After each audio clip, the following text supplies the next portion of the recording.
जय माता दी। प्रेम से बोलिए संतोषी माता की जय। नमस्कार दोस्तों, आप सबों का मेरे YouTube चैनल जय श्री राम पर स्वागत है। आज शुक्रवार को सुनिए संतोषी माता का व्रत कथा। एक बुढ़िया थी और उसके 7 पुत्र थे। 6 कमाने वाले थे, एक निकम्मा था। बुढ़िया माँ 6 पुत्रों की रसोई बनाती, भोजन कराती और पीछे से जो कुछ बचता जो 7वें को दे देती थी। परंतु वह बड़ा भोला भाला था, मन में कुछ विचार नहीं करता था। एक दिन अपनी बहू से बोला, देखो मेरी माता का मुझ पर कितना प्यार है। वह बोली, क्यों नहीं, सबका जूठा बचा हुआ तुमको खिलाती हैं। वह बोला, भला ऐसा भी कहीं हो सकता है? मैं जब तक आंखों से देख ना लूं मान नहीं सकता। बहू ने हंसकर कहा, तुम देख लोगे तब तो मानोगे। कुछ दिन बाद बड़ा त्यौहार आया। घर में 7 प्रकार के भोजन और चूरमा के लड्डू बने।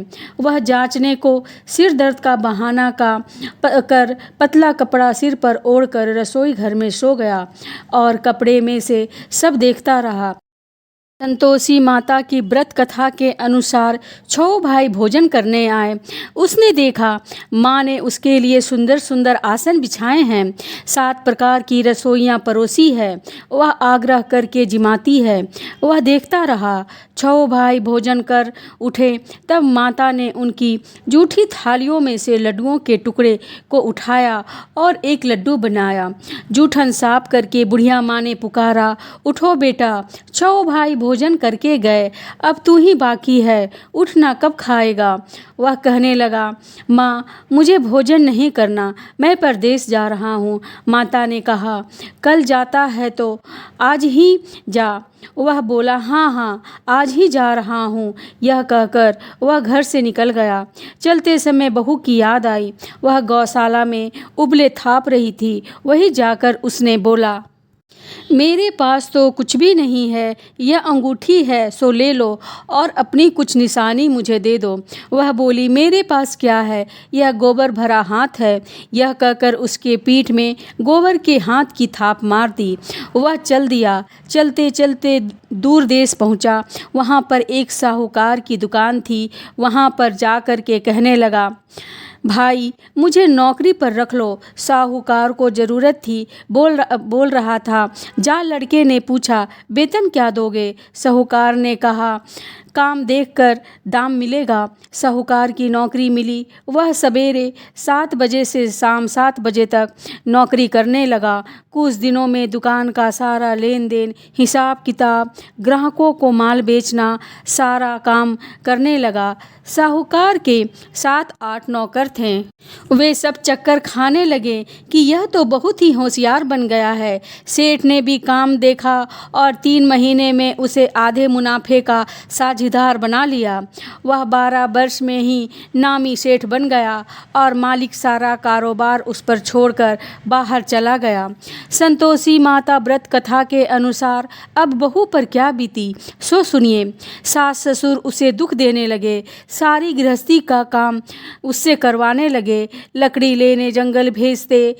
इस बीच घर की रोटियों के आटे से जो भूसी निकलती उसकी रोटी बनाकर रख दी जाती और फूटे नारियल के खोपड़ी में पानी।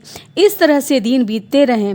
एक दिन वह लकड़ी लेने जा रही थी कि रास्ते में बहुत सी स्त्रियां संतोषी माता का व्रत करती दिखाई दी।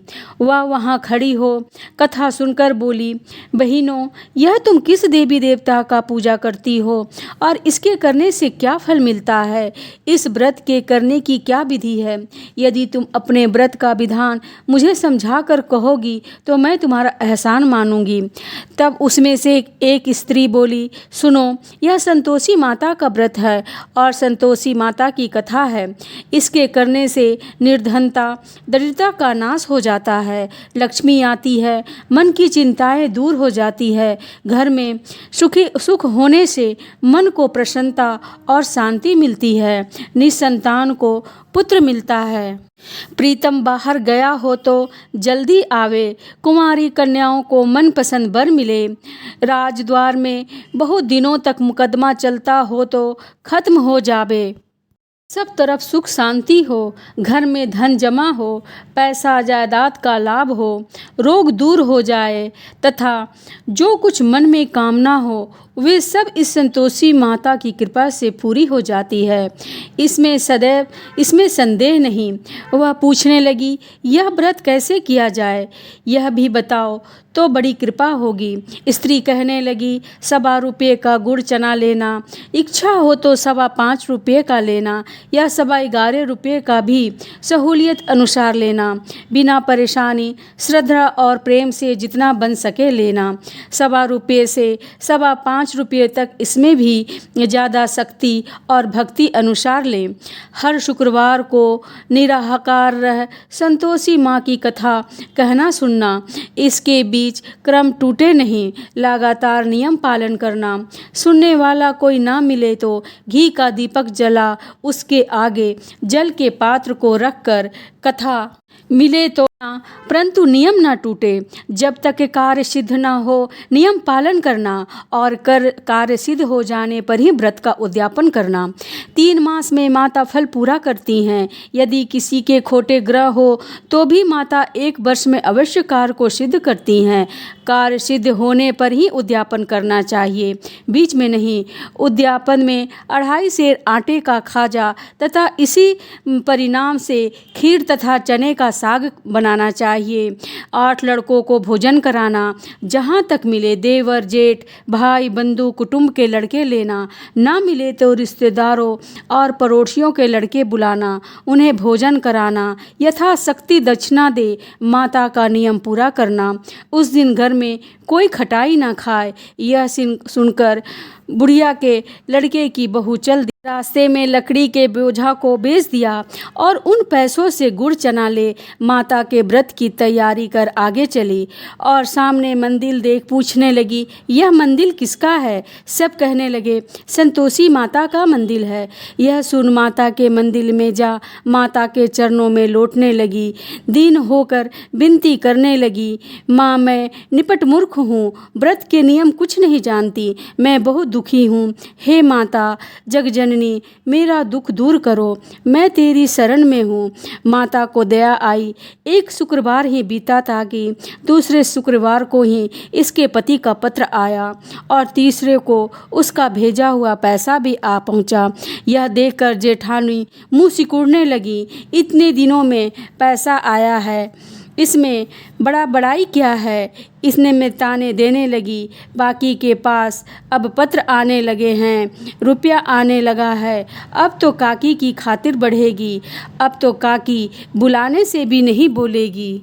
बेचारी सरलता से कहती, भैया पत्र आबे रुपया आबे तो हम सबके लिए अच्छा है। ऐसा कहकर आंखों में आंसू भरकर संतोषी माँ के मंदिर में आ मातेश्वरी के चरणों में गिरकर रोने लगती। माँ मैंने तुमसे पैसा नहीं मांगा, मुझे पैसा से क्या काम है, मुझे तो अपनी सुहाग से काम है, मैं तो अपने स्वामी के दर्शन और सेवा मांगती हूँ। माता ने प्रसन्न होकर कहा, जा बेटी तेरा स्वामी आएगा। यह सुनकर वह खुशी से बावली होकर घर में जाकर काम करने लगी। अब संतोषी माँ विचार करने लगी, इस भोली पुत्री को मैंने कह तो दिया कि तेरा पति आएगा, पर वो आएगा कहाँ से? वह तो सपन में भी इसे याद नहीं करता, उसे याद दिलाने के लिए मुझे ही जाना पड़ेगा। इस तरह माता बुढ़िया के बेटे के पास जा सपन में प्रकट हो कहने लगी, साहूकार के बेटे सोता है या जागता है? वह बोला, माता सोता भी नहीं हूँ जागता भी नहीं हूँ, बीच में ही हूँ, कहो क्या आज्ञा है? माँ कहने लगी, तेरा घर बार कुछ है या नहीं? वह बोला, मेरा सब कुछ है माता, माँ बाप भाई बहन बहू, क्या कमी है? माँ बोली, भोले पुत्र तेरी स्त्री घोर कष्ट उठा रही है, माँ बाप उसे दुख दे रहे हैं, यह तेरे लिए तरस रही है, तुम उसकी सुधि ले। वह बोला, हाँ माता वह तो मुझे मालूम है, परंतु मैं जाऊँ तो जाऊँ कैसे? परदेश की बात है, लेन देन का कोई हिसाब नहीं, कोई जाने का रास्ता नज़र नहीं आता, कैसे चला जाऊं? माँ कहने लगी, मेरी बात मान, सवेरे नहा धोकर संतोषी माता का नाम ले, घी का दीपक जला, दंडवत कर दुकान पर जा बैठना। देखते देखते तेरा लेन देन सब चुक जाएगा, जमा माल बिक जाएगा, सांझ होते होते धन का ढेर लग जाएगा। जब सवेरे बहुत जल्दी उठ उसने लोगों से अपने सपने की बात कही तो सबने उसकी बात अनसुनी कर दिल लगी उड़ाने लगे। कहीं कहीं सपने भी सच होते हैं। एक बूढ़ा बोला, देख भाई मेरी बात मान, इन प्रकार सच झूठ करने के बदले देवता ने जैसा कहा है वैसा ही करने में तेरा क्या जाता है। वह बूढ़े की बात मान स्नान कर संतोषी माँ को दंडवत कर घी का दीपक जला दुकान पर बैठा। थोड़ी ही देर में वह क्या देखता है कि देने वाले रुपया लाएं, लेने वाले हिसाब लेते गए। कोठे से भरे सामान को खरीदार नगद दामों में सौदा करने लगे। शाम तक धन का ढेर लग गया। माता का चमत्कार देख प्रसन्न हो मन में माता का नाम ले घर ले जाने के वास्ते गहना कपड़ा खरीदने लगा और वहाँ के काम से निपट कर वह घर को रवाना हुआ। वहाँ बहू बेचारी जंगल में लकड़ी लेने जाती है। लौटते वक्त माँ के मंदिर पर विश्राम करती है। वह तो उसका रोजाना रुकने का स्थान था। दूर से धूल उड़ती देख माता से पूछती है, हे माता यह धूल कैसी उड़ रही है। माँ कहती है, हे पुत्री तेरा पति आ रहा है, अब तू ऐसा कर लकड़ियों को 3 बोझ बना ला, एक नदी किनारे रख, दूसरी मेरी मंदिर पे और तीसरा अपने सिर पर रख। तेरे पति को लकड़ी का गट्ठा देखकर मोह पैदा होगा, वो वहाँ रुकेगा, नाश्ता पानी खाकर माँ से मिलने जाएगा। तब तू लकड़िया का बोझ उठा करके घर जाना और बीच चौक में गट्ठा डालकर 3 आवाज़ जोर जोर से लगा लो, सासू जी लकड़ियाँ का गट्ठा लो, भूखी को रोटी दो और नारियल के खोपड़ी में पानी दो।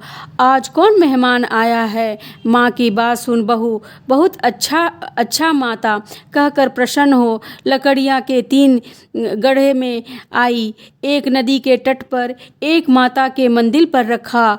इतने में ही एक मुसाफिर आ पहुँचा।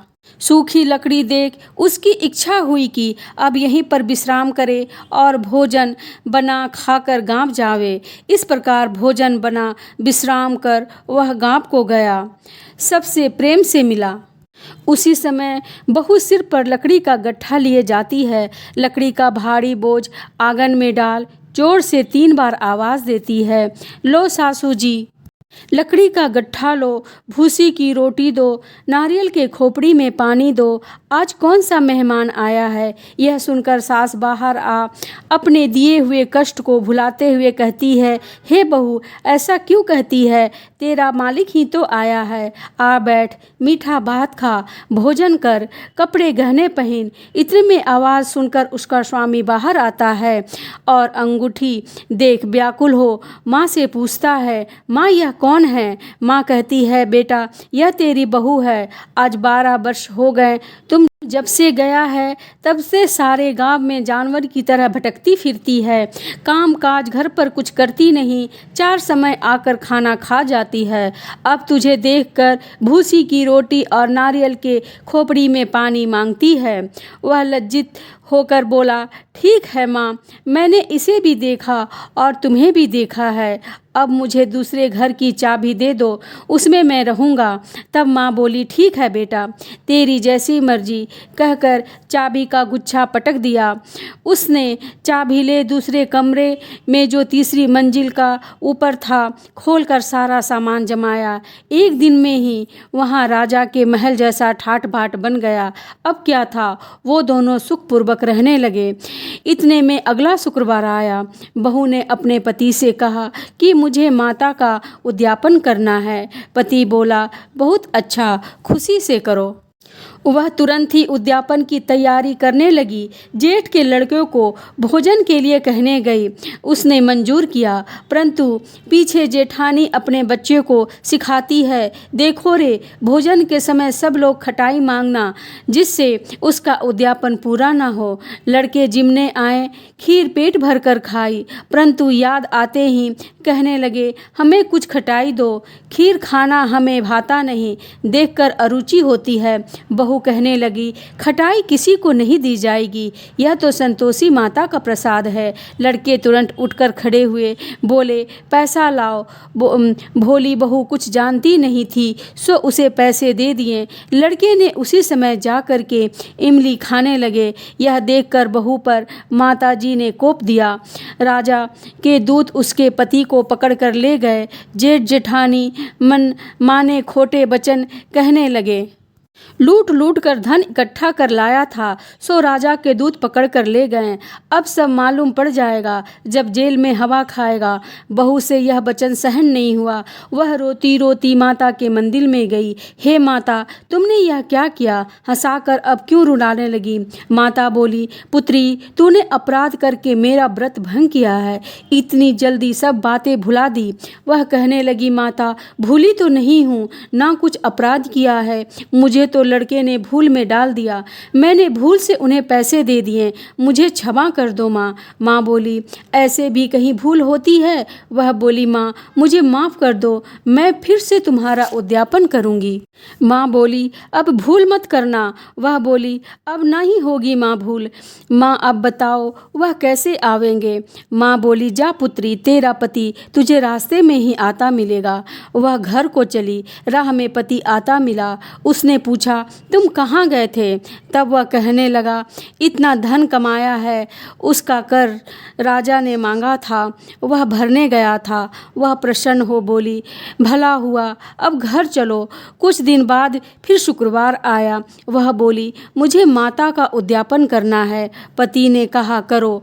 वह फिर जेठ के लड़कों को भोजन करने के लिए बुलाने गई। जेठानी ने तो एक दो बातें सुनाई और लड़के को सिखा दिया कि तुम पहले ही खटाई मांगना। लड़कों ने कहा, काकी, मुझे खीर खाना नहीं भाता, मुझे कुछ खटाई खाने को देना। तब वह बोली, खटाई खाने को नहीं मिलेगी, आना है तो आओ। वह ब्राह्मण के लड़कों को बुलाकर भोजन कराने लगी। यथाशक्ति दक्षिणा के जगह एक फल उन्हें दिया। इससे संतोषी माता प्रसन्न हुई। माता की कृपा होते ही 9वें माह में उनको चंद्रमा के समान सुंदर पुत्र प्राप्त हुआ। पुत्र को लेकर प्रतिदिन माताजी के मंदिर में जाने लगी। माँ ने सोचा कि वह रोज आती है, आज क्यों नहीं मैं उसके घर चलूं, उसका आसरा देखूं तो सही। वह विचार कर माता ने भयानक रूप बनाया। गुड़ और चने से सना मुख, सूर के समान ओठ, उस पर मक्खियाँ भिन भिना रही थी। दहलीज पर पाँव रखते ही उसकी सास चिल्लाई, देखो रे, कोई चुड़ैल डाकिन आ गई है, लड़के इसे भगाओ, नहीं तो वह किसी को खा जाएगी। लड़के डरने लगे और चिल्लाकर खिड़की बंद करने लगे। वह रोशनदान में से देख रही थी। प्रशंसा से पगली होकर चिल्लाने लगी, आज मेरी माताजी मेरे घर आई हैं। वह कहकर बच्चों को दूध पिलाने से हटाती है। इतने में सास का क्रोध फूट पड़ा। बोली, राड़, इसे देखकर कैसी उतावली हुई है, जो बच्चे को पटक दिया।